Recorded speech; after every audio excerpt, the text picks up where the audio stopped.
আজি মই বনাই দেখুৱাম একেবাৰে মুখত দিলে পমি যোৱা ফুৰফুৰীয়া একদম কোমল সফট এবিধ খুৰমা ৰেচিপি।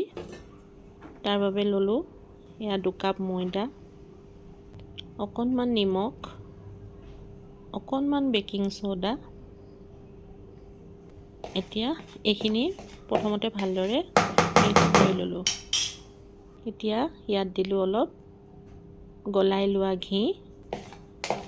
অলপ উনি উনি গৰম হৈ থাকিলে ঘিখিনি ভাল হয়। এইখিনি পুনৰ অলপ সানি ললোঁ। তাৰপিছত এইখিনি ভালদৰে এনেকৈ অলপ সময় সানি ল'ব লাগিব, তেতিয়াহে খুৰমাখিনি ভাল হয়। তাৰপিছত ইয়াত একদম কম পৰিমাণে পানী দিলোঁ। পানীটো নিজে এইখিনি মাখোতে কিমান পানী লাগিব সেইটো নিজৰ অনুমানত দিব।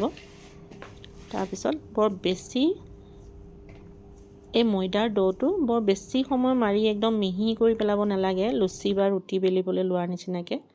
অলপ জাষ্ট সানি লৈ এনেকৈ বতাহ নোসোমোৱাকৈ অলপ সময় ৰাখি থলোঁ।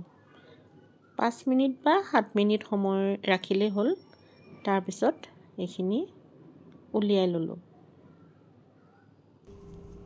এতিয়া আকৌ ঠিক আগৰ দৰে অলপ সময় এইখিনি সানি ল'লোঁ। কিন্তু এইটো কথাই মনত ৰাখিব যে বৰ বেছি সময় এইখিনি মুঠি পেলাব নালাগে। আৰু সেই তেতিয়াই খুৰমাখিনি খুব ফুচফুচীয়া হয়। যদি আপুনি এইখিনি বহুত বেছিকৈ মাৰি দিয়ে আটা ৰুটি বেলিবলৈ মৰাৰ নিচিনাকৈ, তেতিয়া খুৰমাটোৰ ভিতৰলৈ ফুচফুচীয়াটো নহয় মানে। আৰু এনেকৈ বেলোতে ছাইডবিলাক অলপ ফাটি গৈছে, যিহেতু মই এইখিনি বৰ বেছিকৈ মখা নাই। কিন্তু এইখিনি হাতেৰে ধুনীয়াকৈ মিলাই ল'ব পাৰি। এতিয়া বৰ বেছি পাতল কৰিব নালাগে, ইমানটো জোখত এইখিনি মই বেলি ল'লোঁ। এতিয়া ছাইডত ফাটি যোৱা অংশখিনি অকণমান কাটি আঁতৰাই লৈ নিজৰ ভাল লগা অনুসৰি দীঘলীয়াকৈ বা স্কুৱেৰ চাইজত এইখিনি ধুনীয়াকৈ এনেকৈ কাটি ল'লোঁ।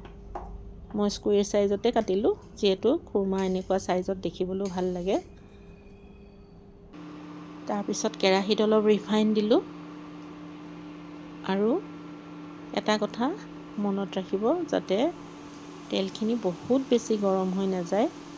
অলপ গৰম হওঁতেই এই কাটি লোৱা এইখিনি দি দিলোঁ। মই দুবাৰত দিছোঁ, যিহেতু বহুত তেল মই দিয়া নাই। যদি বহুতকৈ তেল দিয়ে এবাৰতে আপোনালোকে ভাজিব পাৰিব। কিন্তু ৰৈ যোৱা তেলখিনি আৰু ব্যৱহাৰ নকৰোঁ বাবে মই অলপকৈ দুবাৰত এইখিনি ভাজি ল'লোঁ। এইখিনিতে অলপ ধৈৰ্য লাগিব, কাৰণ বেছি জুইত ভাজি দিলে ভিতৰলৈ নিসিজিব। কম জুইত লাহে লাহে এনেকৈ ৰঙচুৱাকৈ ভাজি ল'লোঁ। আৰু এই যে দেখিছে অলপ খুৰমাখিনি ফাটি যোৱাৰ নিচিনা হৈ আছে, সেইটো কাৰণেই আচলতে এইখিনি বৰ ধুনীয়া খাস্তা হ'ব। এতিয়া 1 কাপ চেনি ল'লোঁ আৰু তাতকৈ অলপ কম পানী ল'লোঁ। সম্পূৰ্ণ 1 কাপ পানী নালাগে। এইখিনি অলপ সময় ভালকৈ উতলাই ল'লোঁ।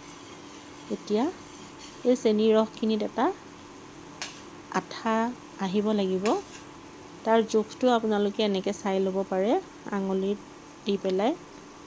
এনেকৈ সূতাৰ এডাল সৃষ্টি হ'ব লাগিব, কিন্তু এইখিনি হোৱা নাই এতিয়ালৈকে, দেখিছেনে? গতিকে এইখিনি আৰু অলপ সময় পগাব লাগিব।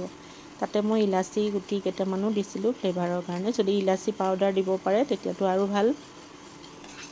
এতিয়া আৰু অলপ সময় পগোৱাৰ পিছত গেছটো অফ কৰি দিলোঁ, মানে হিটটো অফ কৰি দিলোঁ। আৰু অলপ ঠাণ্ডা কৰি এইখিনি ঢালি দিলোঁ। বেছি ঠাণ্ডা কৰা নাই, অলপ সময় একদম উতলি থাকোঁতেই দি দিব নালাগে, তেতিয়া সেমেকি যায় কেতিয়াবা।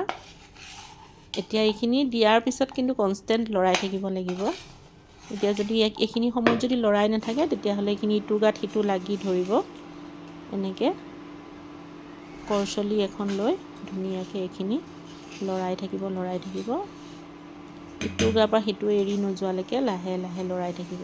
অলপ সময় লৰোৱাৰ পিছত এয়া আমাৰ খুৰমা ৰেডি হৈ গ'ল।